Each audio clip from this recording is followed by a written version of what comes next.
আজকে আমরা চললাম পৃষার মুখে ভাত অনুষ্ঠানে। দিনটা ছিল রবিবার, তাই সব বান্ধবীরা একসাথে থেকে দিনটা আনন্দ করেই কাটিয়েছি।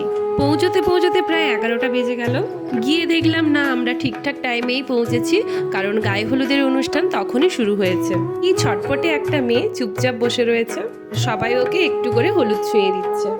ওর আবার কারোর হলুদ মাখানো পছন্দ হচ্ছে না, তাই ও নিজে বাটি থেকে হলুদ নিয়ে মাখবে। ওর শরীরটা একটু খারাপ ছিল, তাও ও চুপচাপ বসে রয়েছে সমস্ত রিচুয়ালসগুলো করার জন্য।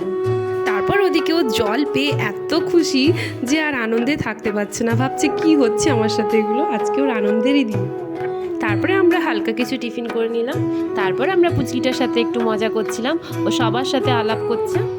আর এতদিন পর সবাই একসাথে হয়েছে, একটু ছবি না তুললে হয়, তাই সবাই মিলে একটু ছবি তুললাম। তারপর আর কি সবাই মিলে খাওয়া দাওয়া করলাম। আর এটার লং ভিডিও খুব তাড়াতাড়ি আসছে, সবাই মিলে দারুণ আনন্দ করেছি। শেষে আরও কয়েকটা ফটো তুললাম পুচকির সাথে, ও তো ঘুমিয়ে পড়েছে। আর আজকের ভিডিওটা এই পর্যন্ত, আজ তবে আসি, টাটা।